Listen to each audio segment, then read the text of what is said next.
అధ్యాయము మూడవ వచనం నుంచి కొన్ని విషయాలు మనం మరలా చదువుదాం. క్రీస్తు యేసు యొక్క మంచి సైనికుని వల్ల నాతో కూడా శ్రమను అనుభవించము.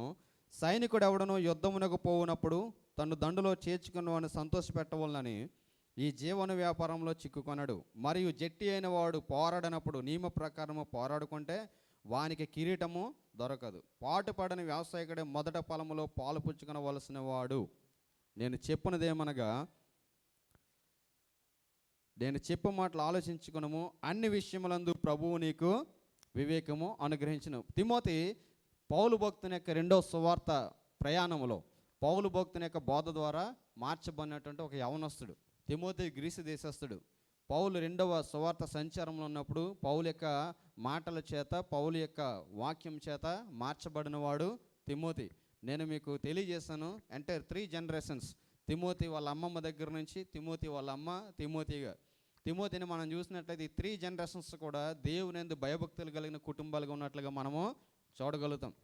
ఈ తిమోతి యొక్క లైఫ్ స్టైల్ మనం పరిశీలన చేసినప్పుడు తిమోతి అక్కడ మనం చూస్తే అక్కడ అందరిలోనూ కూడా మంచి పేరు పొందినవాడు. అంతేకాకుండా పౌలు భక్తుడు ఇదే పత్రికలో తెలియజేస్తాడు. ఆ యొక్క 5వ వచనంలో మనం చూసినట్లయితే 5వ వచనం 3వ లైన్, ఆ విశ్వాసము మొదట నీ యవ్వయైన లోయలోను నీ తల్లి అయిన యునికలోను వసించను, అది నీయందు సహా వసించుచున్నదని నేను రూఢిగా నమ్ముచున్నాను. పౌలు భక్తుడు తిమోతికి చెప్తున్న మాట ఏంటంటే, మొట్టమొదట నా వాక్యం ద్వారా, లేదంటే మొట్టమొదట దేవుని అందరి విశ్వాసము మీ అవ్వలో చూసాం, ఆ తర్వాత చూస్తే మీ అమ్మలో చూసాం, ఆ తర్వాత చూస్తే అది నీయందు సహా వసించుచున్నది. వాళ్ళ నాన్న చాలా భయభక్తులు కలడు కానండి, ఆ భయం భక్తి ఎవడికి రాలేదండి?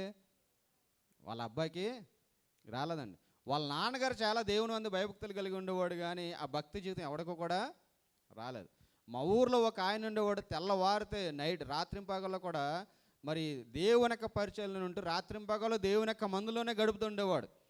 ఆయన అట్టి రీతిగా దేవుని యొక్క మందులో గడిపే అనుభవం కలిగి ఉన్నాడు, కానీ అతని తర్వాత వాళ్ళ పిల్లల్లో ఎవడో కూడా భక్తి కలిగిన వాడు ఎవడో కూడా లేడు. వాళ్ళని చూసిన వారందరూ కూడా ఏమంటారంటే, వాళ్ళ నాన్న భయభక్తులు కలిగి ఉన్నాడు కానండి, వాళ్ళ అబ్బాయిలు మాత్రం వాళ్ళ పిల్లల్లో ఎవడో కూడా భక్తి వాళ్ళకే రాలేదండి. కానీ తిమోతి యొక్క ఫ్యామిలీని చూసినప్పుడు తిమోతిని గురించి పౌలు చెప్తున్నటువంటి స్టేట్మెంట్ ఏంటంటే, నేను నా ప్రార్థనలో, నా కన్నీటి ప్రార్థనలో నిన్ను గూర్చి జ్ఞాపకం చేసుకున్నప్పుడు మీ అవ్వలో ఉన్నటువంటి విశ్వాసం మీ అమ్మలో చూశాను, మీ అమ్మలో ఉన్నటువంటి విశ్వాసము నీయందు సహా వసించుచున్నది అని చెప్పేసి తిమోతి భక్తుడికి ఇక్కడ తెలియజేసినట్లుగా మనం చూడగలుగుతాం. పౌలు భక్తుని యొక్క ఆ యొక్క సువార్త పరివ్యాపకంలో, పౌలు భక్తుని యొక్క సేవా పరిచర్యలో పౌలు భక్తుడు చాలామందిని అట్రాక్ట్ చేశాడు.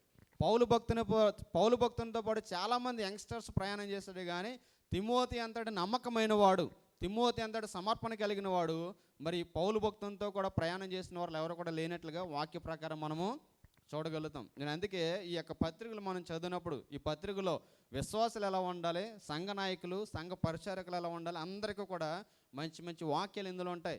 కొన్ని పత్రికలు మనం స్టడీ చేసినప్పుడు ఎలా ఉంటాయంటే విశ్వాసాలకు మాత్రమే ఉంటాయి, కానీ తిమోతికి రాసినటువంటి మొదటి పత్రిక, రెండో పత్రిక, తీతుకు రాసిన పత్రికలు చదువుతున్నప్పుడు ఎవడైతే వాక్యాన్ని బోధిస్తాడో, ఎవడైతే సంఘ పరిచర్యలు ఉంటారో, ఎవరైతే దేవుని యొక్క సువార్త చేయాలనుకుంటారో వారు ఎలా ఉండాలనే విషయాలను కూడా పౌలు భక్తుడు చాలా స్పష్టంగా తెలియజేస్తాడు. ఇక్కడ 2వ అధ్యాయం వచ్చేసరికి, తిమోతి రాసినటువంటి 2వ పత్రిక 2వ అధ్యాయం వచ్చేసరికి పౌలు భక్తుడు ఇంకా కొన్ని దినాల్లో చనిపోతాడు. అతడు చెరసాల్లో ఉన్నాడు.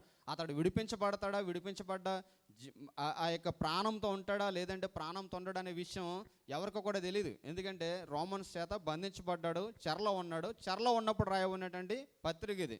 ఇక తన అవసాన కాలంలో రాసినటువంటి పత్రిక. అందుకే మనందరూ కూడా తెలిసినటువంటి ఒక సుప్రచితమైన మాట, మంచి పోరాటము పోరాడితని నా పరుగు కడముట్టించేతని. ఇది పౌలు భక్తునికి సంబంధించిన స్టేట్మెంట్. కానీ ఎవరైనా సరే దేవుని యందు మరణించిన ప్రతి వారు కూడా ఏమైనా స్టేట్మెంట్ పెట్టుకుంటారంటే మంచి పోరాటం. ఆడు ఎలా చనిపోయినా పర్లేదు, కానీ ఆ క్యాప్షన్ మాత్రం ఏం పెడతారు? మంచి పోరాటం పోరాడతారు. లేదంటే ఆ ప్రభువు యొక్క భక్తుల యొక్క మరణము ఎవరికి విలువగలదట? ప్రభువు దృష్టికి.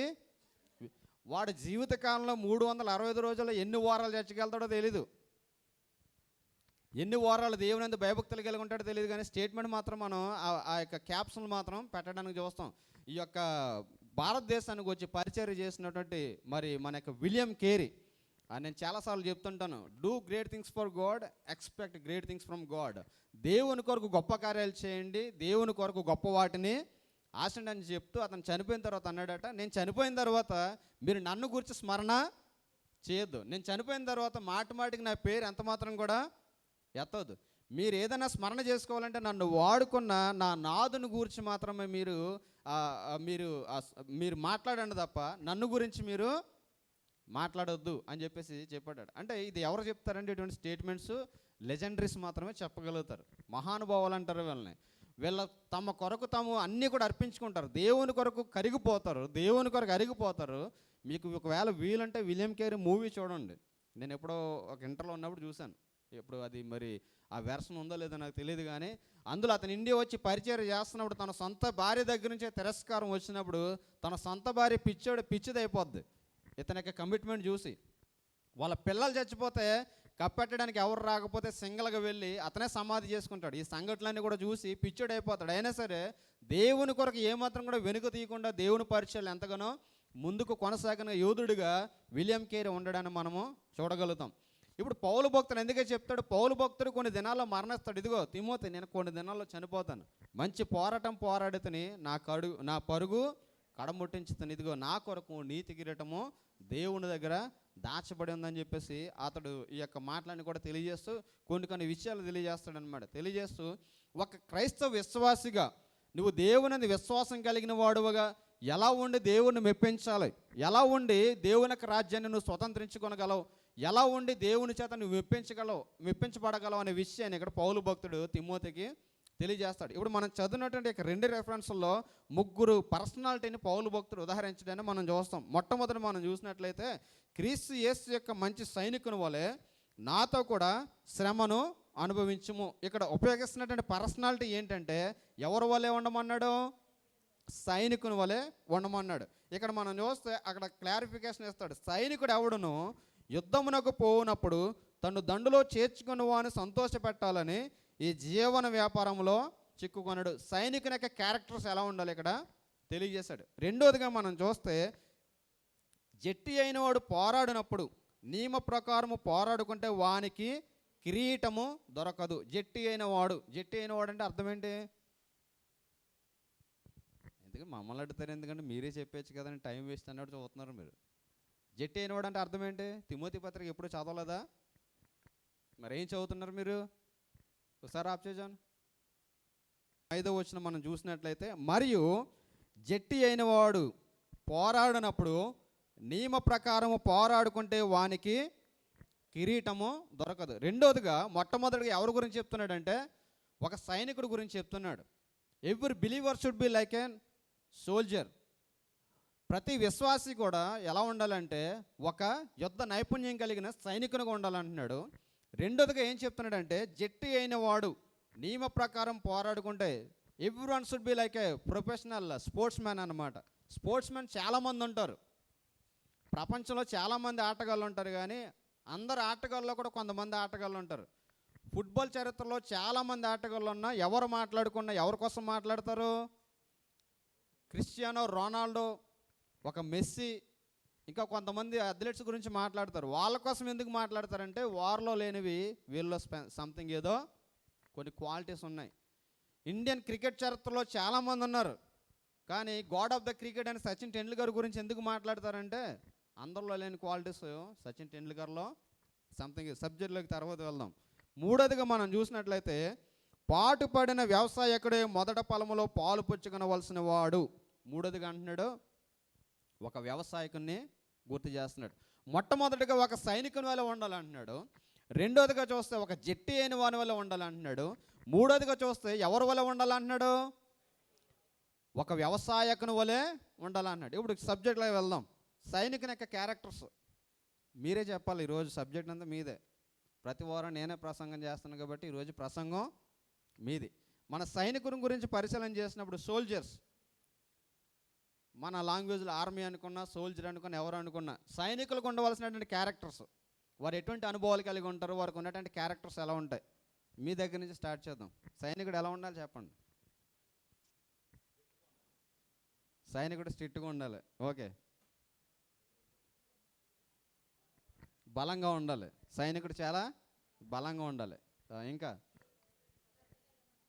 శ్రద్ధ కలిగి ఉండాలి. ఇంకా ఎప్పుడు కూడా ఫైట్ చేయడానికి సిద్ధపాటు కలిగిన అనుభవం ఉండాలి. ఇంకా మీ దగ్గర చాలా టాలెంట్ ఉంది నాకు తెలుసు, కానీ మీరు భయపడతారు అంతే. అంటే మీరు చెప్తే ఎదుటి వాళ్ళు తెలిసిపోతుందని చెప్పరు మీరు. నెక్స్ట్ ఇంకా చెప్పండి. ఫ్యామిలీని తన సంతోషాన్ని సాక్రిఫై చేస్తాడు. అవును, సాక్రిఫికేషన్ సైనికుడు. ఓకే, ఇంకా ఏంటండి? చావుకు భయపడకుండా పోరాట పటిమ కలిగి ఉండడం. ఏ విషయంలో కూడా వెనుకంజ వేయనటువంటి లక్షణం. సైనికుని గురించి మనం పరిశీలన చేసినప్పుడు ఈ యొక్క బైబిల్లో మనం చూసినట్లయితే, అందుకే పౌలు భక్తుడు అంటాడు, every believer should like a soldier. ఒక విశ్వాసి ఎలా ఉండాలంటాడంటే ఒక సైనికుని వలె పోరాట పటిమను కలిగి ఉండాలి. సైనికుని యొక్క అనుభవాన్ని మనం పరిశీలన చేసినప్పుడు ఎవడు పడతాడు సైనికుల్లో చేరిపోవడానికి అవకాశం ఉండదు. నీకు బాడీ ఉందని చాలామంది మనం చూస్తుంటాం, కొంచెం ఏదైనా ఎత్తుగా పర్సనాలిటీ ఉందంటే వాళ్ళు ఫీల్ అయిపోతుంటారు. మా దగ్గర ఒకడు ఉండేవాడు, ఆడి పేరు కొంచెం దృఢంగా ఉండేవాడు అనమాట. వాడి దృఢత్వాన్ని బట్టి అక్కడ పాస్టర్ గారు ఏమని పేరు పెట్టారంటే సంసన్ అని పేరు పెట్టారు. యాక్చువల్గా లాజికల్గా చూస్తే, హిస్టారికల్గా మనం చూస్తే, బిబ్లికల్గా కానీ స్కాలర్స్ ఏమంటారంటే సంసన్ చాలా నాకులా సన్నగా ఉండేవాడు అంటారు. ఎందుకంటే దేవుడు బలమైన వారి చేత బలమైన కార్యాలు కాదు కానీ చిన్నవారి ద్వారా దేవుడు అద్భుతాలు చేసే దేవుడు అని వీడికి సంసన్ అని పేరు పెట్టారు. నేను అప్పుడు అండ్ స్కిట్స్ వేస్తుండేవాడిని. ఈ స్కిట్స్ వేయించినప్పుడు అందరికీ క్యారెక్టర్ ఇచ్చేవాడిని, కానీ ఇటు క్యారెక్టర్ అవ్వకపోతే సార్ అన్నాడు, నువ్వు అందరికీ క్యారెక్టర్ ఇస్తున్నావు, నాకు క్యారెక్టర్ అవ్వట్లేదంటే సరే ఒకసారి అన్ని నాటకలో పెట్టాను. ఆ నాటక ఆ యొక్క క్యారెక్టర్ ఏంటంటే ఒక చలికి వణుకుపోతున్న వ్యక్తి. వీటికి ఇచ్చిన క్యారెక్టర్ ఏంటంటే చలికి బట్టలు లేకుండా వణుకుపోతూ వచ్చి ఒక గృహం దగ్గరికి వచ్చి చలి చలి అనాలన్నమాట. ఈయన చూసి ఆ ఇంట్లో ఉన్న అమ్మాయి ఇచ్చి ఒక దుప్పడే ఇచ్చి చలి కాసుకుని అన్నం తినని చెప్పి ఒక క్యారెక్టర్ అనమాట, స్మాల్ క్యారెక్టర్. వీడికి ఆ క్యారెక్టర్ ఇచ్చాను. ఆ క్యారెక్టర్ ఇచ్చినప్పుడు వీడు స్టేజ్ మీద పంపించి చలి చలని వణుకు తెల్లాలంటే వీడు కొంచెం కట్స్ ఉండేవు అనమాట. కొంచెం వెళ్ళి ఆ ట్రైనింగ్లో కూడా చెప్పాము వీడికి, నిలబడినప్పుడు ఎలా నిలబడమంటే ఒకసారి ఎలా కాదు, కొంచెం కట్స్ కనబడాలని ఇలాగా అంటే కొంచెం అన్నీ కూడా బయటకు రావాలని అనమాట, కనిపించాలని కట్స్. అంటే చాలామంది మామూలుగా ఎలా నిలబడరు, చాలామంది కొంచెం ఏంటంటే వాళ్ళు కొంచెం కట్స్ కనబడతాయి కానీ వారికి సాటిస్ఫై అవ్వరు. అది యంగ్ స్టేజ్లో ఉన్న వాళ్ళు ఎలా ఉంటారు, కొంచెం అమ్మాయిలు ఉన్నారనుకోండి, అబ్బాయి వీడికి ఎన్ని కట్స్ ఉన్నాయని చెప్పుకోవాలి. ఇప్పుడు నేను చలి చలని వెళ్ళరంటే స్టేజ్ ఎక్కిన తర్వాత ఇటు చలి చలని వణకమంటే ఇటు వెళ్ళి చలి చలి అంటే అక్కడ కూడా వీడి ఉద్దేశం ఏంటి, ఇవన్నీ కూడా ఏంటి, స్టేజ్ మీద కూడా మనం నువ్వు వెళ్ళి చలి చలని అంటే ఇలా చలి అంటున్నాడు. అక్కడ కూర్చున్న వాళ్ళందరూ ఆడు వణుకుతూ వెళ్ళాడా లేదంటే భయపడడానికి వెళ్ళాడు అన్నట్టు చేశాడు. ఇప్పుడు మనం చూస్తే సైనికుడు ఎవడైనా సరే ఎలా ఉండాలంటే, సైనికుడు ఎప్పుడు కూడా చాలా స్ట్రాంగ్గా ఉండాలి. ఎవడు పడితే వాడు సైనికుడికి వెళ్ళిపోతాడంటే ఇండియన్ ఆర్మీకి వెళ్ళి చూడండి. ఇండియన్ ఆర్మీ జాబ్స్ పడినప్పుడు వేల మంది ఈ యొక్క ఆర్మీ జాబ్స్కి వెళ్తారు, కానీ అందులో సెలెక్ట్ అయ్యేవారు కొంతమందే, చాలా కొద్దిమందే. ఈ సైనికుల్లో చేరాలనుకున్న వారికి రూల్స్ అండ్ రెస్ట్రిక్షన్స్ ఉంటాయి. ఈ సైనికుల్లో చేరాలనుకున్న వారికి కొన్ని నియమ నిబంధనలు ఉంటాయి. నియమ నిబంధనల ప్రకారం పోరాడకపోతే, నియమ నిబంధనల ప్రకారం కొనసాగపోతే వారు వృత్తిలో ఎంత మాత్రం కూడా కొనసాగలేరు. ఒకవేళ సైనిక వృత్తిలో వారు ఉద్యోగం సంపాదించిన, వారికి ఉన్నటువంటి పరపతను ఉపయోగించి, వారికి ఉన్నటువంటి సామర్థ్యాన్ని ఉపయోగించి ఉద్యోగంలో సంపాదించిన ఏదైనా ఒక వార్ జోన్లో వారిని పెడితే ఆ గన్ను వదిలేసి పరిగెత్తుకుని రావడం తప్ప ఏమీ చేయలేరు. నాకు నిజమో కాదో నాకు తెలియదు, కానీ ఇందిరాగాంధీ టైంలో ఎప్పుడో ఒక వార్ జరుగుతున్నప్పుడు ఆ ఫ్యామిలీలో ఉన్న ప్రతి యంగ్స్టర్ని కూడా తీసుకుని వచ్చి ఆ వార్లో మరి యుద్ధం చేయించాలని వచ్చినప్పుడట, మా ఇంటి పక్కన ఒక ఫ్యామిలీ ఆ యవనస్తుని తీసుకుని వెళ్ళడానికి వచ్చినప్పుడు నన్ను ఎక్కడ తీసుకెళ్ళిపోతారని చెప్పి గోదావరి పక్కకి వెళ్ళి ఆ అబ్బాయిని కూడా తీసుకుని వెళ్ళిపోతుంటే ఆ గోదావరి పక్కకి వెళ్ళి ఆ జిల్లెడు పాలు కళ్ళులో పొడుచుకుని గుడ్డెడు అయిపోయాడు అంటారు. అది ఉత్తుదో నిజమో మనకే తెలియదు.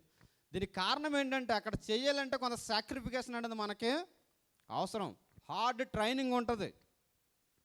సైనికుడు ఎవడు కూడా ఎప్పుడు ఎలా ఉంటాడంటే సంసిద్ధత కలిగిన వాడు ఉంటాడు. సైనికుడు ఎప్పుడు కూడా ఎలా ఉంటాడంటే ప్రతి దానికి కూడా తెగించి మరణం ఎదురుగా ఉన్నా సరే ఆ మరణాన్ని సైతం జయించి ఆ మరణాన్ని తట్టుకుని నిలబడేలా ఉంటాడు. అందుకే పౌలు భక్తుడు అంటాడు, సైనికుడు ఎవడో కూడా యుద్ధంలో వాడిని పెట్టిన వాడిని సంతోషపెట్టాలని. చూడండి ఒకసారి మనం చూస్తే సైనికుడు ఎవడను, ఒకసారి మరలా 2:3 వచనం, సైనికుడు ఎవడును యుద్ధమునకు పోవునప్పుడు వాణ్ణి దండులో చేర్చుకుని వానిని సంతోషపెట్టవలనని ఈ జీవన సంబంధమైన వ్యాపారంలో చిక్కుకొనడు. సైనికుడు ఎవడు కూడా ఎవరిని సంతోషపెట్టాలని చిక్కుకోడట, తను దండులో చేర్చుకున్న వాడిని సంతోషపెట్టాలని ఈ జీవన వ్యాపారంలో చిక్కుకొనడు. అక్కడ మనం చూస్తే సైనికుడు ఎప్పుడు కూడా దేనికోసం పోరాడతాడంటే అతనికి ఒక గురి ఉంటుంది, అతనికి ఒక పోరాట పటిమ ఉంటుంది. అందుకంటాను సోల్జర్స్ చాలామంది ఉంటారు, చాలామంది సైనికులు ఉంటారు. కానీ ఆయన సైనికులు చాలామంది మరలా పేరు ప్రఖ్యాతలుగాంచిన సైనికులు ఉంటారు. మనందరికి కూడా తెలుసు, ఇండియాలో అటాక్ జరిగిన తర్వాత అభినయ్ దర్శన్ అనబడినటువంటి ఒక వ్యక్తి పాకిస్తాన్ మీదకి వెళ్ళి ఇక ఎయిర్ స్ట్రైక్ చేసి వచ్చాడు. అందులో చాలామంది పాలు పంచుకున్నారు. కానీ ఈ అభినయ్ దర్శన్ మనం చూస్తున్నప్పుడు ఎందుకు ఆ రోజుల్లో అంతగా ఒక హీరోగా ప్రతి వాళ్ళు కూడా అతను అంతగా కొనియాడారంటే దానికి కారణం ఏంటంటారు? దానికి కారణం ఏంటి? అతను మనం పరిశీలన చేసినప్పుడు దేశం కొరకు ఏమాత్రం కూడా వెనక తీయకుండా తన ప్రాణాలను సైతము పెట్టడానికి ఏమాత్రం కూడా లక్ష్యము పెట్టలేని వాడు ఉన్నాడని మనము చూడగలుగుతాం. మీరు అతని గురించి మీరు చూస్తారో లేదో నాకు తెలియదు. కానీ అతడు ఆ యొక్క పాకిస్తాన్ ఆ యొక్క ల్యాండ్లో అతడు దిగినప్పుడట అక్కడ అతడు అనుకున్నాడట, ఇక పారాషూట్ మీద దిగిపోయినప్పుడు ఆ ఫ్లైట్ ఆ యొక్క జెట్ ఇంకా అయిపోతుందనగా క్లాష్ అయిపోతుందనగా పారాషూట్ మీద దిగి ఆ పారాషూట్ మీద దిగిపోయి ఆ ల్యాండ్ మీద దిగినప్పుడట అతడు సైలెంట్గా ఉంటే సరిపోయేది. అతను చుట్టూ వస్తుంటే అతడు చేసినటువంటి నినాదం ఏంటంటే భారత్ మాతాకి జై, మే భారత్ మహాన్ అన్నాడు అనమాట. అంటే అలా చెప్పగలిగిన ధైర్యం ఎవడుకుంటుందంటే మరణం ఎదురుగున్నా సరే ఆ మరణాన్ని సైతము జయించి నాకు ఏమైనా పర్లేదు అనబన్నవాడే చెప్పగలిగిన అనుభవాన్ని కలిగి ఉంటాడు. అతను అందరూ కూడా సరౌండర్ చేశారు, చెత్త కొడుతున్నారు. మీరు ఆ వీడియో మీరు చూడండి ఒకసారి. అతన్ని ఇన్విజిలేట్ చేస్తున్నటువంటి వీడియో మీరు చూస్తే ఏ మాత్రం కూడా చెక్కి చెత్తన ధైర్యం. ఆ కప్పు ఎలా పెడితే ఆ కప్పులో పెట్టి కప్పులో టీ పోసి అతన్ని ఇంటర్గేట్ చేస్తున్నప్పుడు ఎంత గట్స్తో చెప్పాడంటే సమాధానము. మాతో చెప్తుంటారు, అంటే నాతో వర్క్ చేసే వాళ్ళన్నీ అందులో ఆర్మీలో జాబ్ అనమాట. ఒక పక్క నుంచి సైనికులుగా ఉన్నవారు ఒక పక్క నుంచి పడిపోతున్నా కానీ, ఒక పక్క నుంచి కాలిపోతున్నా కానీ, ఒక పక్క నుంచి ఆ యొక్క బుల్లెట్లు వచ్చి దిగిపోతున్నా కానీ ఈ పక్కన పనిచేసేవాడికి ఏ మాత్రం అదురు బెదురు ఏ మాత్రం కూడా ఉండదట. అంటే సైనిక వృత్తిలో ఉండేవాడు ఎలాగైతే రోషం కలిగి తన గురి ఎలాగైతే ముందుకు కొనసాగుతాడో పౌలు భక్తుడు అంటున్నాడు, క్రైస్తవ విశ్వాసం ఉన్నటువంటి నీవు నేను కూడా ఎలా పోరాడాలని చెప్తున్నాడు? ఒక సైనికుని వలె ఉండాలట. ఈ సైనికునికి ఉన్నటువంటి క్యారెక్టర్స్ మనం చూసినట్లయితే సైనికుడు ఎప్పుడు కూడా ఎలా ఉంటాడంటే హార్డ్ ట్రైన్, చాలా విపరీతమైన ట్రైనింగ్ వారికి ఇస్తారు. ఈ హార్డ్ ట్రైనింగ్ అన్నది వాళ్ళకి అవసరం. అందుకంటాను మనం ఏం చేసే ముందైనా సరే ఏముండాలి, ట్రైనింగ్ అన్నదే మనకు అవసరం. ప్రాక్టీస్ లేకుండా ఏది చేయలేవు. అందుకే మనం ఎవరు ప్రాక్టీస్లో ఉండాలంటే దేవుని యొక్క ప్రాక్టీస్లో మనం ఉండాలి. మోషే భక్తుడు 40 సంవత్సరాల ఈజిప్ట్లో జీవించినంతసేపు మోషే భక్తుని యొక్క జీవితం చాలా బాగుంది. మోషే భక్తుడు ఇశ్రాయేలీయుల్ని 80 సంవత్సరం నుంచి 120 సంవత్సరం వరకు కూడా 40 సంవత్సరాల అరణ్యంలో కొనసాగింపజేశాడు. అయితే అందుకే బైబిల్ స్కాలర్స్ అంటారు, ఈ 40 సంవత్సరాలలో మోషేని దేవుడు ఎలా నలిపాడంటే ఎవరు ట్రైనింగ్లో ఉన్నాడట? మోషే దేవుని యొక్క ట్రైనింగ్లో ఉన్నాడట. దేవుని ట్రైనింగ్లో ఉన్న మోషేని దేవుడు ఎలా నలిపాడంటే ఎలా వంగాలి అలా ఉంచాడు. చూడండి, ఒక ఇనప వస్తువు ఎప్పుడు ఒక పనికి వచ్చే వస్తువుగా మారుతుంది అంటే ఎప్పుడు పనికి వచ్చే వస్తువుగా మారుతుంది? బాగా కాల్చబడినప్పుడు. అది ఎంత బాగా కాల్చబడుతుందో దాని యొక్క రూపం అంతా బాగా మార్చబడుతుంది. అందుకే ఎంత ఎక్కువగా శ్రమల అనుభవం నువ్వు కలిగి ఉంటావో దేవునిలో, అందుకే యోబు భక్తుడు అంటాడు, నేను దేవుని యొక్క పరీక్షలో ఉన్నాను, నేను శోధించబడిన పిమ్మట నేను సువర్ణం వలె మారుతాను. మీరు పెట్టుకున్న ఇయర్ రింగ్స్, మీరు పెట్టే ఆర్నమెంటు ఏ స్థితి నుంచి ఏ స్థితిలోకి వచ్చిందంటారు? రెడీమేడ్గా భూములను చాలా తీసారంటారా? దానికి బోల్డ్ అంత ప్రాసెస్ ఉంటుంది. ఆ ప్రాసెస్ అంతా అయిన తర్వాత కంసాలు వాడు మరలా దాన్ని ఏం చేస్తాడు? దాన్ని తీసి కాల్చి దానికి మీకు ఇష్టమైనటువంటి రూపంలో చేస్తే ఒక వస్తువు కొనడానికి మీరు ఎన్ని చూస్ చేసుకుంటారు? ఒక ఇయర్ రింగ్ కొనడానికి వెళ్ళి వెంటనే కొనేస్తారా? లేదంటే ఒక 50-60 సెట్లు తీస్తాను కానీ మీరు సాటిస్ఫై అవ్వరు. అంటే నిన్ను ఒక వస్తువు సాటిస్ఫై అవ్వాలంటే నువ్వు అంతగా దాని మెరుగు, దాని యొక్క షేపు అవన్నీ కూడా నువ్వు చూస్తున్నప్పుడు నువ్వు దేవునికి నచ్చాలంటే నీలో దేవునికి ఎన్ని యాంగిల్ నచ్చాలి అసలు? ఇది ఎప్పుడైనా ఆలోచించరా? నీవు నేను దేవునికి నచ్చాలంటే, నీవు నేను దేవుని కొరకు పనికొచ్చే ఒక పాత్రగా ఉండాలంటే, దేవుని కొరకు నీకు నాకు ఉన్నటువంటి క్వాలిటీస్, ఒక సైనికుని వలె పోరాట పటిమ, ఒక సైనికుని వలె తెగింపు, ఒక సైనికుని వలె పై అధికారికి లోబడే మనసు, ఒక సైనికుని వలె మరణం ముందున్న ఏమాత్రం కూడా వెనుక తీయనటువంటి ధీరత్వం మనం కలిగి ఉన్నామా? ఒక సైనికుని అంటే లక్షణాన్ని మనం కలిగి ఉన్నామా? ఒక్కొక్క క్యారెక్టర్ చెప్పాలంటే చాలా పెద్దది, కానీ నేను చెప్పుకుంటూ వెళ్ళిపోతున్నాను. వాక్యం నుంచి చూపించి మరలా మీకు చెప్పడానికి సమయం సరిపోదని చెప్పి. సైనికుడు ఎప్పుడు కూడా యుద్ధంలో సంతోషపెట్టేవాడిని సంతోషపరచాడు, కానీ వాడికి ఏ గోల్ అయితే ఇవ్వబడ్డదో ఆ గోలును సిద్ధం చేయడానికే ముందుకు వెళ్తాడు. మనకందరూ కూడా తెలుసు, ప్రపంచంలో సైనిక చర్య అనగానే ప్రపంచంలో స్ట్రాంగెస్ట్ ఆర్మీ ఎవరంటే ఎవరు గుర్తొస్తారు మనకి? ఎవరు గుర్తొస్తారు? ఇజ్రాయెల్ ఆర్మీ గుర్తొస్తుంది. ప్రపంచంలో వారికి మించినటువంటి నైపుణ్యత ఎవరో కూడా కలిగి ఉండరని నేను చెప్తుంటాను. ఆపరేషన్ యాంటెబే అని చెప్పేసి మీకు ఒకవేళ వీలుంటే యంగ్స్టర్స్ మీరు కూడా చూడండి ఆ మూవీ ఆపరేషన్ యాంటెబే. అది మొన్న రీసెంట్గా తీశారు. అది దాన్ని నేను డాక్యుమెంటరీ చూసాను. తర్వాత కొన్ని సంవత్సరాల తర్వాత సినిమా వచ్చింది. ఆ సినిమా కూడా నేను చూసాను. అంటే దాన్ని డాక్యుమెంటరీనే తీశారనమాట. అంటే ఆ రియల్ స్టోరీని. మనకందరూ కూడా తెలుసు, ఆ ఫ్లైట్ ఫ్రాన్స్ నుంచి బయలుదేరి ఒక ప్రాంతానికి వెళ్తుంటే దాన్ని ఈ యొక్క హైజాక్ చేస్తారు. హైజాక్ చేసి దాన్ని ఏం చేస్తారంటే ఉగాండాకి తీసుకుని వెళ్ళిపోతారనమాట. ఈ ఉగాండాకి తీసుకుని వెళ్ళిపోయిన తర్వాత వాళ్ళందరూ కూడా చెప్తారు, మాకు సంబంధించిన వారందరిని కూడా మీరు వదలకపోతే ఈ ఫ్లైట్లో ఉన్నవారు వెంటనే చచ్చిపోతారు. అక్కడ వాళ్ళు టెర్రరిస్టులు మాట్లాడుకుంటే సంభాషణ అక్కడ అందులో చిత్రీకరిస్తారు. ఎలా అంటే, మనం ఇంత స్టేట్మెంట్ ఇచ్చాం, కానీ మనం ఇచ్చినటువంటి స్టేట్మెంట్ని బట్టి మనం కానీ మన కుటుంబంలో కానీ ఎవడన్నా బ్రతుకుంటామంటావా? ఇజ్రాయెల్ ఆర్మీ మనల్ని బ్రతకనిస్తుంది అంటారా అన్న ఒక ఫీర్ మాత్రం మనం వెంటాడుతూ ఉంటుంది. అప్పుడు ఇజ్రాయెల్ అంతా కూడా కూర్చుని వాళ్ళు మీటింగ్ పెట్టుకుంటారు. మీటింగ్ పెట్టుకున్న తర్వాత ఈ యొక్క ప్రెసిడెంట్ డిస్కస్ చేస్తున్నప్పుడు అక్కడ డిఫెన్స్ మినిస్టర్ అంటాడనమాట. డిఫెన్స్ మినిస్టర్ ఏమంటాడంటే, ఇక్కడ నుంచి వెళ్ళి అక్కడ వాళ్ళందరూ కూడా చంపేసి మన ఫ్లైట్లు మనకు తీసుకురావడం నీకేమైనా అభ్యంతరకరమా అని అడుగుతాడు. షాక్ తింటాడనమాట ప్రెసిడెంట్. అసలు ఏం మాట్లాడుతున్నావు, బుర్ర ఉందా లేదు నీకు, అసలు ఎంత జరుగుతుందో తెలుసు అంటే నీకేమైనా అభ్యంతరం అని చెప్పేసి వీళ్ళు ఏం చేస్తారంటే ఇక్కడ నుంచి ఫ్లైట్లో వెళ్ళి వెహికల్స్ అన్నీ కూడా వీళ్ళవే తీసుకుని వెళ్ళి వీళ్ళ ఆపరేషన్ ఇక్కడ నుంచి మొత్తం డిఫెన్స్ సిస్టమ్ అంతా కూడా ఇక్కడ నుంచి తీసుకుని వెళ్ళి అక్కడ లోకల్స్తో కొంతమందిని మాట్లాడి ఉగాండాలో కొంతమందితో మాట్లాడి వారిని డ్రైవర్స్గా పెట్టుకుని ఒక్కొక్కరిని షూట్ చేసుకుంటూ వెళ్ళి మొత్తం అక్కడ ఉన్న ఎంతమంది ఉన్నారో అంతమందిని కూడా చంపేసి అక్కడ ఉన్న ఫ్లైట్ని క్షేమంగా వెనక్కి ఈ రోజు కూడా చెప్తారు, ప్రపంచంలో అటువంటి ఆపరేషన్ చేయబడిన తర్వాత ఆ ఆపరేషన్ తర్వాత అటువంటి ఆపరేషన్ మరలా వేరొక దేశంలో వేరొక కంట్రీలో ఏ దేశం కూడా చేయలేకపోయిందట. అందులో చనిపోయిన వాడు ఎవరంటే ఇప్పుడు ప్రజెంట్ ప్రెసిడెంట్గా ఉంటున్నటువంటి బెంజమిన్ నెతన్యాహు సహోదరుడు జోనాథన్ అనబడినటువంటి వ్యక్తి అనమాట. దానికి ఆపరేషన్కి లీడరు కమాండరు బెంజమిన్ నెతన్యాహు. ఎందుకంటే మన దేశంలో ఎవరు పడితే వాళ్ళు అక్కడ ప్రతి పోస్టులు ఉండడానికి వీల్లేదు. అక్కడ చూస్తే యుద్ధ నైపుణ్యత, యుద్ధ చాతుర్యత అనేది చాలా అవసరం. అందుకే వాళ్ళ స్టేట్మెంట్స్ అన్నీ కూడా చాలా స్ట్రాంగ్గా ఉంటాయి. సైనికుడు ఎప్పుడు కూడా ఎలా ఉండాలంటే, మనం ఎక్కడున్నా, నువ్వు ఎక్కడున్నా అక్కడున్నా, నీ ఏరియాలో ఉన్నా నీ ఏరియా కాని దాంట్లో ఉన్నా నువ్వు ఎలా ఉండాలంటే ఎప్పుడు కూడా ఎదుటి వారితో నువ్వు ఫైట్ చేసే రీతిగానే ఉండాలి. అందుకే ఒక క్రైస్తవ విశ్వాసం ఉన్నట్టంటే నీవు ఎప్పుడు కూడా ఎలా ఉండాలంటే ఒక సైనికుని వలె పోరాడే పటిమని నువ్వు కలిగి ఉండాలి. ఒక ఆత్మ సంబంధాన్ని విశ్వాసం ఉన్నప్పుడు, ఆత్మ సంబంధమైన విశ్వాసంగా నువ్వు కొనసాగుతున్నప్పుడు శత్రువు అయిన వాడు ఎప్పుడు కూడా నీతో యుద్ధం చేయడానికి సిద్ధంగా ఉంటాడు.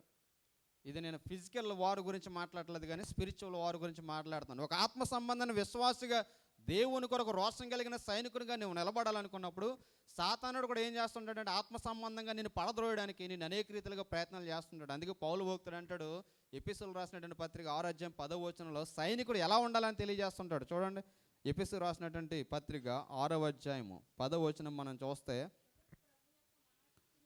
తుదకు ప్రభు యొక్క మహాశక్తిని బట్టి ఆయన యందు బలవంతులయుండుడి, మీరు అపవాది తంత్రములను ఎదిరించుటకు శక్తివంతులగునట్లు దేవుడిచ్చి సర్వాంగ కవచమును ధరించుకునేది.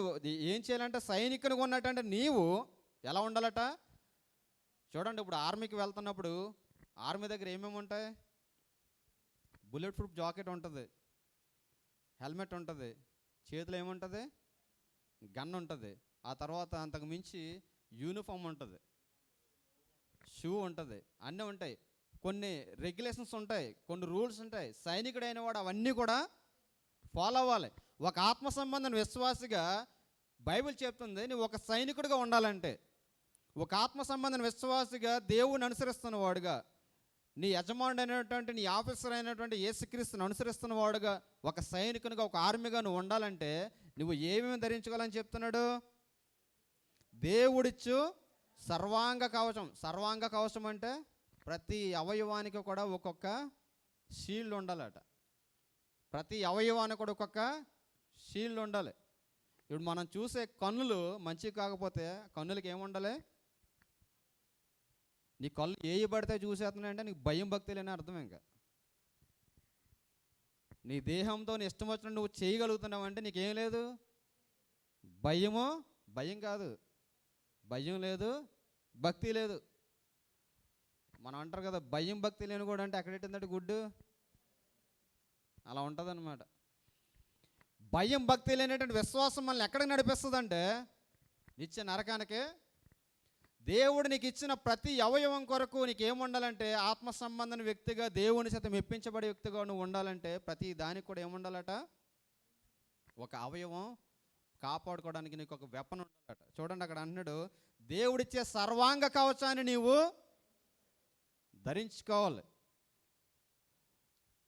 ఈ యొక్క 26/11 నవంబర్ 26, 2011లో మన ఇండియాలో ఆ తాజ్ హోటల్ మీద అటాక్ చేసినప్పుడు ఫస్ట్ టెర్రరిస్టులని ఎవరికీ తెలియకపోతే అక్కడ ఒక స్పెషలిస్ట్ అనమాట షూటర్.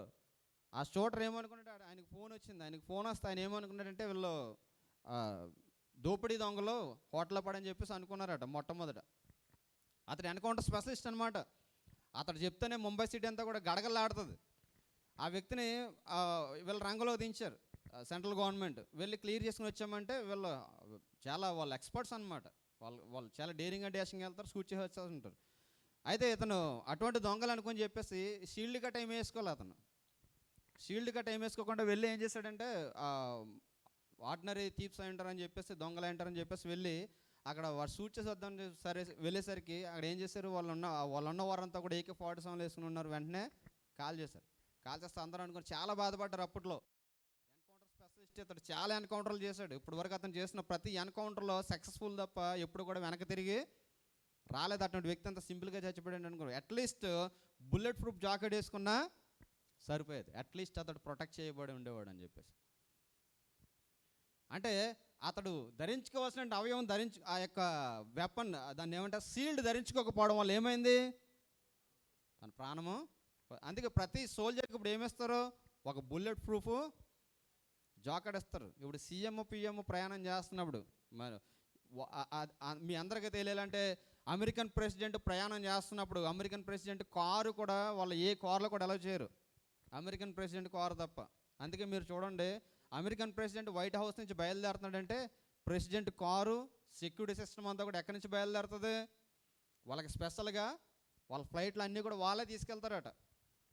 ఏ దేశానికి సంబంధించిన సెక్యూరిటీ వాళ్ళు ఇస్తామన్నా ఆ దేశ సెక్యూరిటీ ఒప్పుకోదు. మా ప్రెసిడెంట్ యొక్క ప్రాణాలు మాకు చాలా ముఖ్యమని.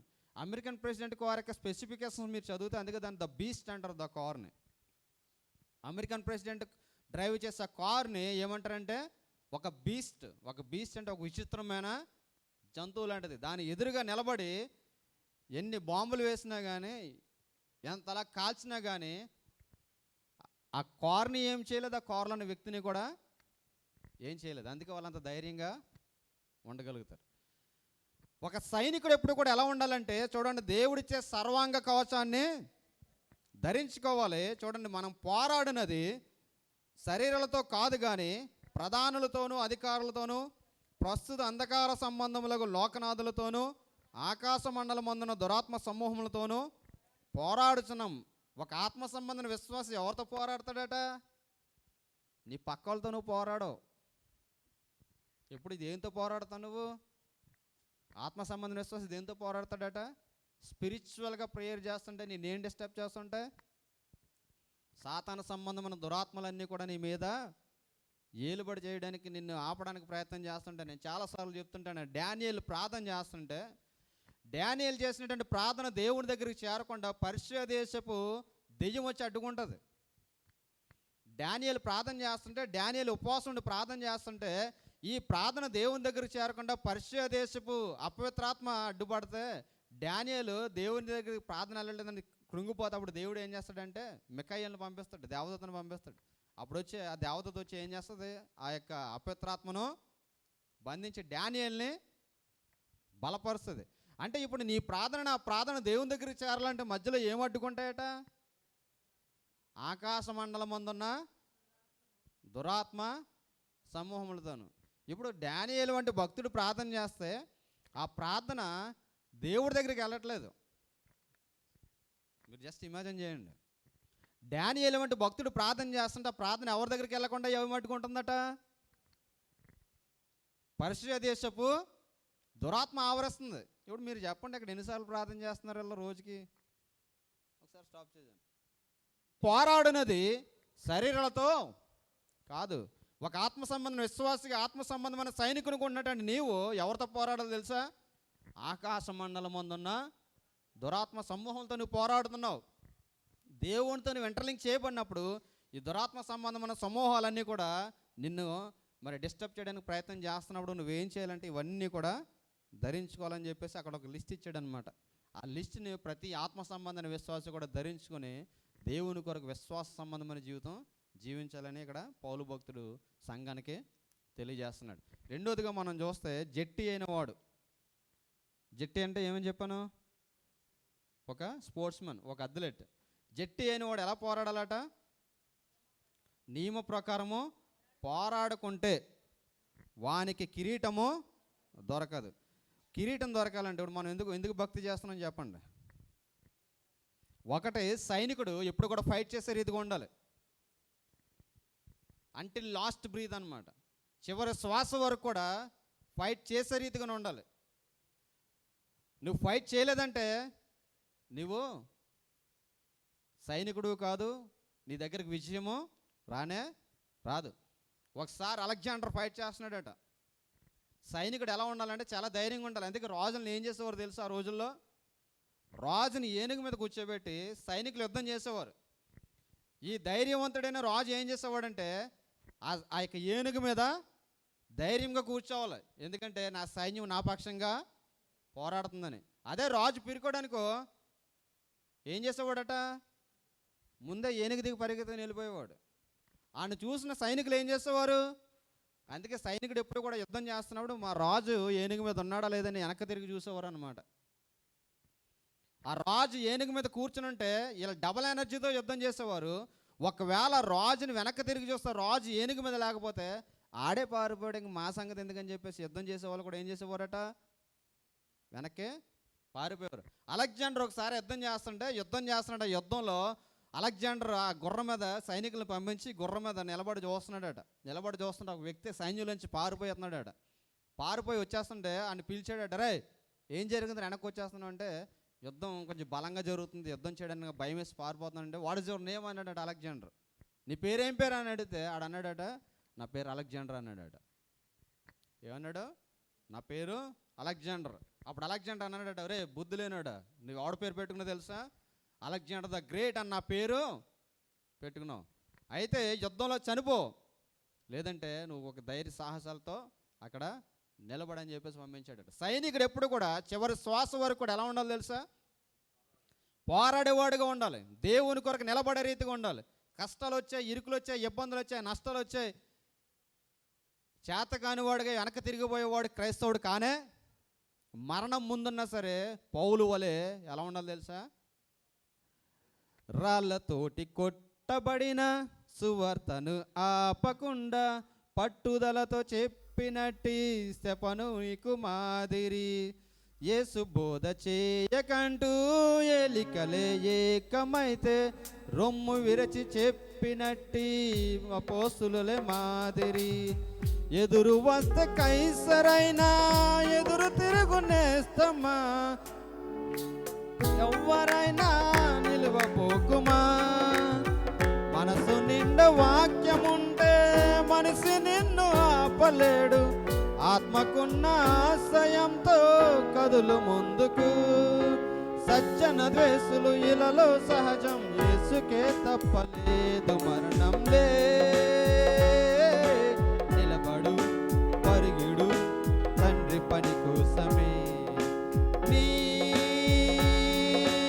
మనసులో ప్రభువును కొలుచు ప్రతి నిమిషమే. ఎలా చెప్పాలట? రాళ్లతో కొట్టబడుతున్నా కానీ స్టెఫన్ ఎలా ఉన్నాడట? నా కుటుంబం నాశనం అయిపోతుంది, నేను నాశనం అయిపోతున్నాను, నా జీవితం అంతా కూడా నాశనం అయిపోతుందని అనుకున్నాడా? ఈ రోజున మనం చూస్తే నీ సేఫ్టీ నువ్వే చూసుకుంటున్నావు, నీ సుఖాన్ని నువ్వే చూసుకుంటున్నావు, నీ ఆనందాన్ని నువ్వే చూసుకుంటున్నావు తప్ప దేవుని గురించినటువంటి శ్రద్ధ, దేవుని పనిని గురించినటువంటి అనుభవం మనకేమైనా ఉందా? దేవుని పని కొరకు పోరాడాలి, దేవుని పని కొరకు కష్టపడాలి అనుభవం మనం కలిగి ఉంటున్నాము. రెండోదిగా మనం చూస్తే జట్టి అయిన వాడు ఎలా పోరాడాలట? నియమ ప్రకారము పోరాడుకుంటే వానికి కిరీటము దొరకదు. జట్టి అయిన వాడు ఎలా పోరాడాలట? నియమ ప్రకారం పోరాడాలి. ఒక స్పోర్ట్స్ మ్యాన్కి every sport will have some rules and regulations. ప్రతి ఆటకు కూడా ఒక నియమ నిబంధనలు ఉంటాయి. ఇష్టానుసారంగా వెళ్ళి, మీకు తెలుసో తెలీదో, ఒక వ్యక్తి ఇండియన్ క్రికెట్లో ఎవడన్నా సెంచరీ చేసి వచ్చాడంటే ఆ సెంచరీ చేసి వచ్చిన వాడికి ఏం చేస్తారు? డోపింగ్ టెస్ట్ చేస్తారు. ఈ వ్యక్తి ఏదైనా మార్గద్రవ్యం తీసుకున్నాడా, లేదంటే ఇతని యొక్క సొంత శక్తి మీదే చేశాడా? మీరు చాలామందిని చూడండి, ఈ యొక్క అథ్లెట్స్ మనం చూస్తే, ఒలింపిక్స్లో మనం చూస్తే గోల్స్ ఇచ్చిన తర్వాత చాలామంది గోల్స్ వెనక్కి తీసుకునే అనుభవాలు ఉంటాయి. ఎందుకంటే వారు తీసుకునేటువంటి డ్రగ్స్. ఈ యొక్క వెయిట్ లిఫ్టర్స్ కానీ, ఈ యొక్క రన్నింగ్ చేసేవారు కానీ, వాళ్ళు డబల్ ఎనర్జీ కోసం ఏం చేస్తుంటారంటే కొన్ని ఇంజెక్షన్స్ వారు తీసుకుంటారు. ఎప్పుడైతే ఇంజెక్షన్ వారు తీసుకున్నారో వారిలో విపరీతమైన శక్తి క్రియేట్ అయ్యి ఏం చేస్తుంటారు? లేపాల్సిన దానికంటే ఎక్కువ బరువు లేపేస్తారు. పరిగెత్తాల్సిన స్పీడ్ కంటే ఎక్కువగా పరిగెడతారు. మీ అందరికీ తెలుసు, ఇప్పుడు నార్మల్గా ఉన్నాడు ఒకలా ఉంటాడు, టానిక్ తాగినాడు ఎలా ఉంటాడు? ఏ టానిక్? మన ఇంటి దగ్గర చూస్తాం కదా, ఆ టానిక్ తాగినాడు ఎలా ఉంటాడు?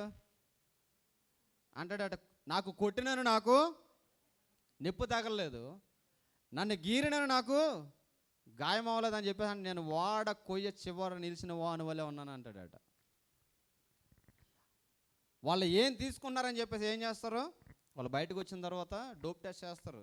చాలామంది లేడీస్, చాలామంది విమెన్స్, చాలామంది మెన్స్ డోపింగ్ టెస్ట్లో పట్టుబడిపోతారు. అందుకే వాక్యం చెప్తుంది, ఒక జట్టి అయిన వాడు ఒక నియమ ప్రకారము పోరాడుకుంటే వానికి కిరీటము దొరకదు. దేవుని యొక్క సన్నిధానములో నీవు నేను ఒక కిరీటం పొందుకునే వాడు ఉండాలంటే మనకి ఏం ఉండాలట? రిస్ట్రిక్షన్స్ ఉండాలి. ఏం చేయాలి, ఏం చేయకూడదు, ఎలా ఉండాలి, ఎలా ఉండకూడదు, ఏం మాట్లాడాలి, ఏమీ మాట్లాడకూడదు. చాలామందికి సంఘంలో ఏం మాట్లాడాలో తెలియదు, సంఘంలో ఎలా మాట్లాడాలో కూడా తెలియదు. బయట ఉపయోగించే వల్గారిటీ వర్డ్స్ అన్నీ కూడా దేవుని సంఘంలో. దేవుని యొక్క సంఘం అనేది పరిశుద్ధమైంది, పవిత్రమైంది. అక్కడ ఏ వర్డ్ యూజ్ చేయాలో, ఏ వర్డ్ యూజ్ చేయకూడదో చాలామందికి వివేచన జ్ఞానం లేదనమాట. బుద్ధిహీనత అంటారు దాన్ని, ఇంగ్లీష్లో చెప్పాలంటే స్టూపిడిటీ అంటారు అనమాట. మనం ఎక్కడ ఎలా ఉండాలన్నది మనకు నేర్పించేది మన వివేచన. నువ్వు కామెడీ చేయాలనుకుంటే కామెడీ ఎక్కడ చేయాలి? ఎక్కడ చేయాలి కామెడీ? ప్రతిదానికి ఒక ప్లేస్ ఉంటుంది. ఏ ప్లేస్లో ఏ చేయాలో అదే చేయాలి. ఈ ప్లేస్ అనేది చాలా పరిశుద్ధమైంది, చాలా పవిత్రమైంది. అందుకే స్పోర్ట్స్ మ్యాన్ అనబడిన వాడు ఎక్కడ ఎలా ఉన్నా ఆ యొక్క యుద్ధ రంగంలో, ఆ యొక్క గ్రౌండ్లో ఎలా ఉంటాడంటే రూల్స్ అండ్ రెగ్యులేషన్స్ ప్రకారం ఉంటాడు. మీరు చూడండి, ఫుట్బాల్ ఎంత ప్లేయర్ అయినా సరే అక్కడ ఉన్నటువంటి కోచ్ మీద ఎదురు తిరిగినప్పుడు ఒక ఎల్లో కార్డ్ ఇలా చూపిస్తాడు ఆ రెఫరీ. ఎల్లో కార్డ్ చూపించాడంటే కొంతసేపు కూర్చోబెడతారు. ఇంకా కొంచెం ఎక్కువ చేశాడు అనుకో ఏం చేస్తాడు తెలుసా? Red card. ఇంక నువ్వు వెళ్ళి పర్మనెంట్గా కూర్చోవచ్చు. ఇంక ఈ మ్యాచ్లో నీకు అదే నేను చెప్పాను అనుకోండి మీకు ఎవరికన్నాను, క్రిస్టియానో రొనాల్డో ప్రపంచాన్ని తన కాట చేత ఉర్రుత లాగించేవాడు. నా రూమ్ పక్కన ఉన్న కుర్రోడు రాత్రి అంటున్నాడు, I man you are not looking match coming అన్నాడు. ఏ match? Football match, Cristiano Ronaldo playing అంటున్నాడు. Okay, I don't like much football matches అన్నాను. అంటే వాడు చెప్తున్నాడు అనమాట, క్రిస్టియానో రొనాల్డో అంటే నాకు చాలా ఇష్టం, ఎందుకంటే అతని యొక్క ఆడే ఆట తీరు అలా ఉంటుంది. అతడు ఒక క్లబ్కి ఆడాడంటే కొన్ని మిలియన్స్ పే చేస్తారు. ఇప్పుడు అతను కొనుక్కున్న క్లబ్బు అల్ నసర్ క్లబ్, సౌదీ అరేబియా, కొన్ని మిలియన్స్ వెచ్చించారు. ఆఫ్టర్ ఆల్ అతను వంట మనిషికి ఇచ్చే ఒక శాలరీ నెలకి 30 లక్షలు 40 లక్షలు అన్నట్టు.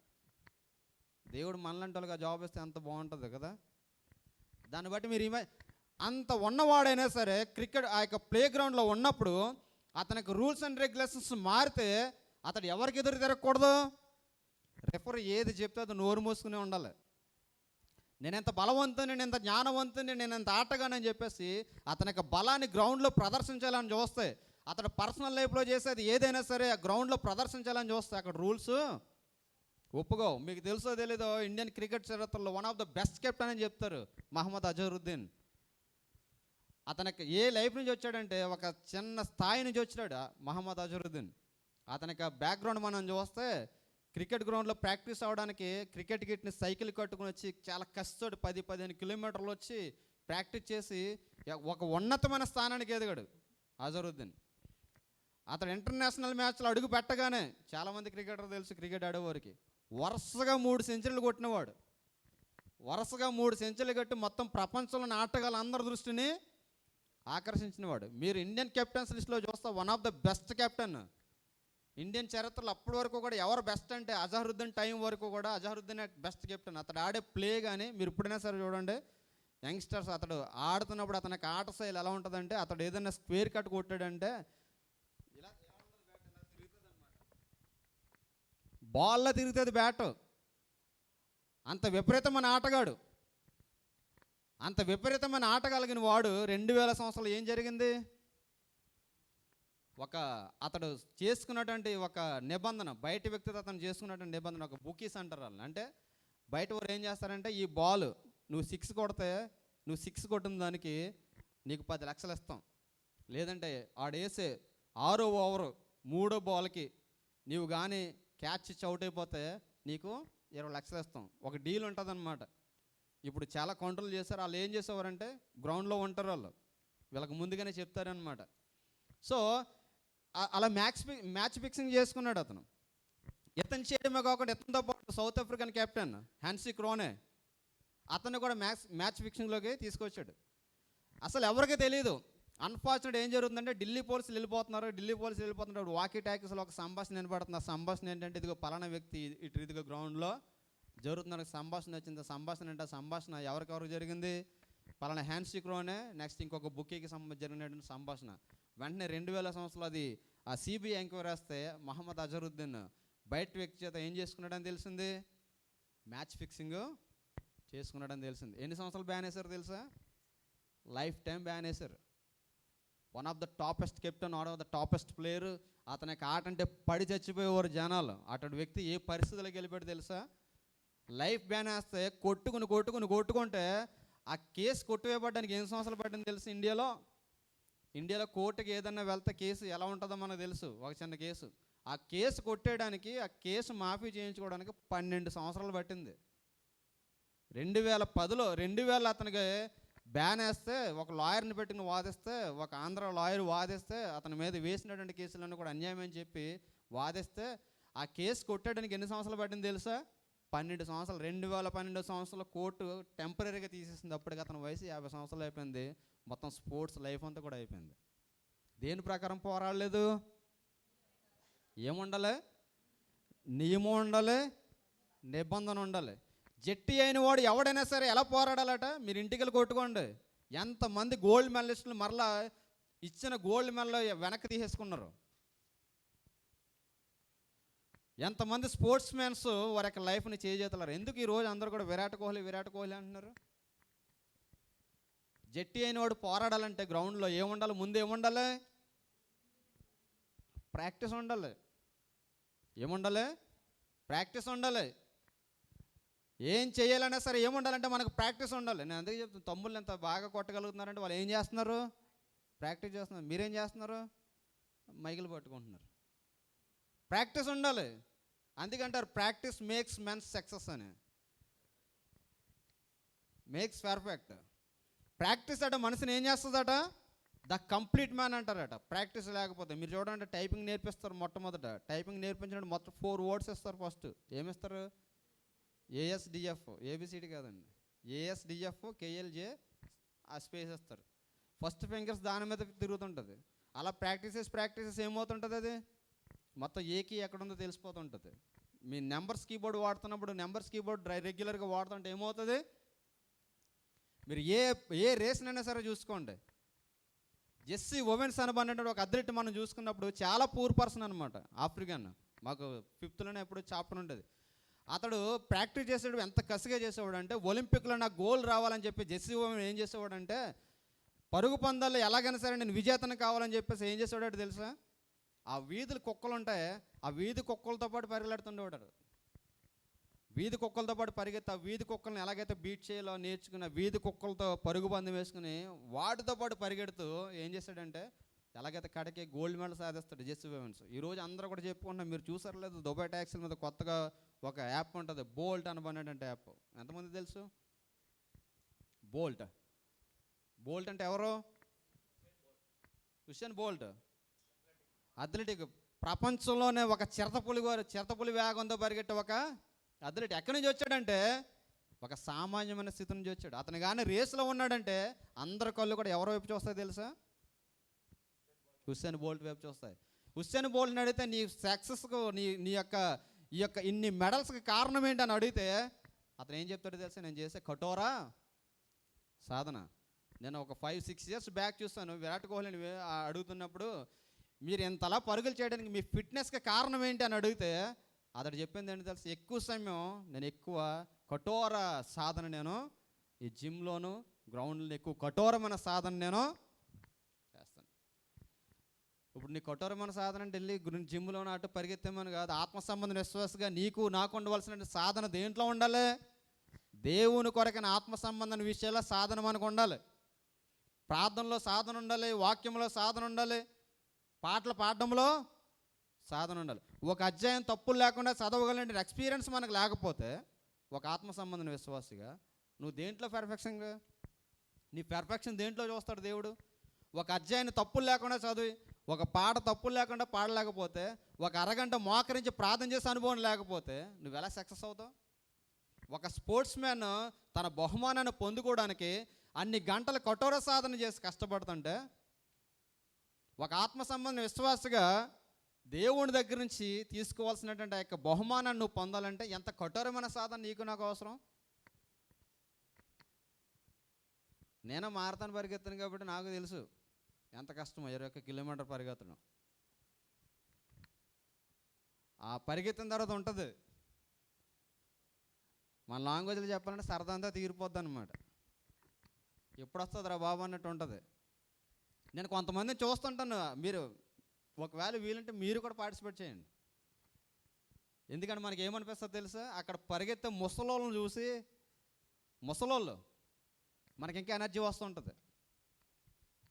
ఆ ముసలోళ్ళు చూసి అంటుంటారు, హే మ్యాన్ కమాన్ మ్యాన్ అంటుంటారు ఈ యొక్క యూరోపియన్స్. వాళ్ళని చూసి మనకు అనిపిస్తుంటుంది ఇంకా పరిగెత్తాలి, వీళ్ళు పరిగెడుతుంటే మనము ఎందుకు వాళ్ళు అలా పరిగెత్తగలుగుతున్నారంటే దాని అర్థం ఏంటి? వాళ్ళు చేసే ప్రాక్టీస్. మీరు ఏరియాకి వెళ్ళి చూడండి, మేరా 2, మేరా 1, ఈ యొక్క అరేబియన్ ర్యాంచెస్ అవి రేసింగ్ అంతా మీరు చూడండి. ముసలోళ్ళు ఎందుకు పరిగెడతారు? వాళ్ళు తిన్నది అరక్క అనుకుంటున్నారా? మన వాళ్ళకి ఎందుకు ఫిట్నెస్ ఉండలేదు? ఫిట్నెస్ ఎందుకు ఉండలేదు మన వాళ్ళకి? తినేయడమే. తినేసి పడుకుంటే ఫిట్నెస్ ఏముంటుంది? మన బాడీకి మనం ఏం చేయాలి? అందుకే పౌలు అంటాడు, ఇతరులకు ప్రకటించిన తర్వాత నాకు నేను భ్రష్టుని అయిపోతానేమోనని నా శరీరాన్ని నేను ఏం చేస్తున్నాడు? నలగొట్టుకున్నాను. శరీరాన్ని ఏం చేయాలి? మనం సుఖపెట్టుకోకూడదు. శరీరం సుఖపడ్డదనుకో నువ్వు శరీరం చెప్పిందని వినాలి. శరీరాన్ని కష్టపెట్టావనుకో నువ్వు చెప్పింది శరీరం వింటది. నేను నా బాడీని అలాగే నేను హ్యాబిట్ చేసుకున్నాను. నేను 10 గంటలకు పడుకుంటాను, 2 గంటలకు పడుకుంటాను, 3 గంటలకు పడుకుంటాను. కానీ లేచే టైం మాత్రం నేను నా బాడీకి చెప్తాను, నువ్వు మాత్రం ఈ టైంకి లేవాలి. నేను శనివారం అనుకుంటాను త్వరగా పడుకోవాలి, త్వరగా లేగాలనుకుంటాను. కానీ వాక్యాన్ని పట్టుకుని కూర్చుంటాను, అది నన్ను 11, 12, 1 గంట రాత్రి పట్టు కూర్చున్నాను. నాకు మరలా 2 అయింది. పడుకున్నప్పుడు మళ్ళీ నిద్ర పట్టలేదు. మళ్ళీ 2:30 అయింది పడుకున్నాడికి. మళ్ళీ నాకు 6కి లేచి మళ్ళీ మొత్తాన్ని దాన్ని హ్యాబిట్ చేసుకుంటే నథింగ్ ఇంపాసిబుల్ అనమాట. సైనికుడు ఎలా ఉండాలంటే ఎప్పుడు కూడా పోరాడేవాడుగా ఉండాలి. జట్టి అయిన వాడు ఎలా ఉండాలంటే నియమ ప్రకారము పోరాడాలి. మూడోదిగా మనం చూస్తే ఇంకొకరి కోసం చెప్తున్నాడు, పాటుపడిన వ్యవసాయకుడే మొదటి ఫలములలో పాలు పంచుకుని వాడు. ఇప్పుడు వ్యవసాయకుని మనం చూస్తే వ్యవసాయానికి ఉండవలసినటువంటి మొట్టమొదటి క్యారెక్టర్ ఏంటి చెప్పండి? వ్యవసాయకుడు ఎలా ఉండాలి? వ్యవసాయుడికి ఉండే మొట్టమొదటి క్యారెక్టర్ ఏంటి?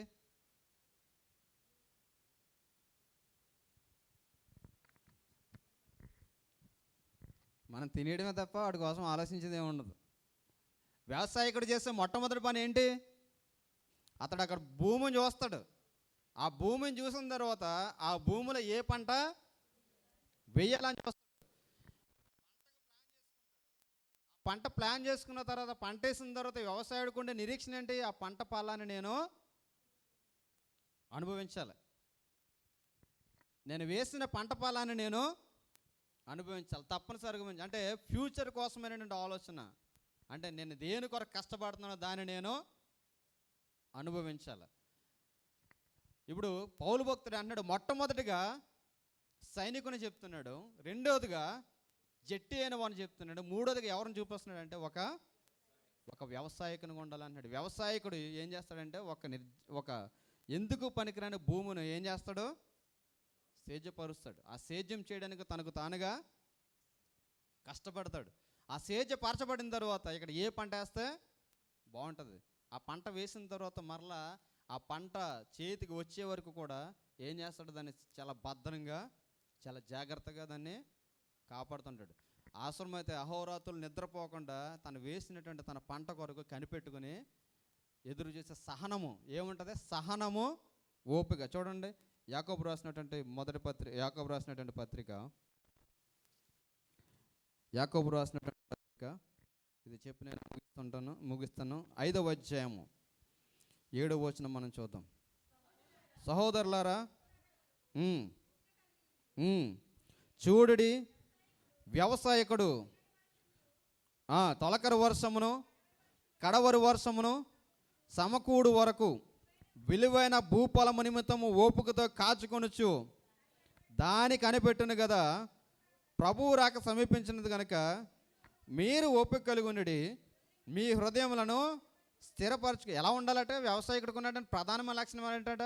ఏముండాలట? ఓపిక ఉండాలట. చాలామందికి ఏముండదు? ఈ కనిపెట్టుకున్న ఓపిక ఉండదు. 10 నిమిషాలు కొంచెం లేట్ చేసామనుకోండి, ముగించే వరకు ఓపిక ఉండదు. కొంచెం ఏదైనా లేట్ అయిందనుకోండి, ఎక్కడన్నా లేట్ అయిందనుకోండి, కనిపెట్టుకునే సహనం కలిగే దేవుడి దగ్గర నుంచి ఏ కార్యము లేట్ అయినా దేవుడి దగ్గర నుంచి వచ్చే ప్రతిఫలం కొరకు కనిపెట్టుకునే సహనంతో ఎదురు చూసే ఓపిక మనకి ఉండదు. స్వస్థత కొరకు ఎదురు చూస్తున్నప్పుడు త్వరగా స్వస్థత రాకపోతే ఓపిక మనకి ఉండదు. ప్రతీది కూడా ఏం కావాలట?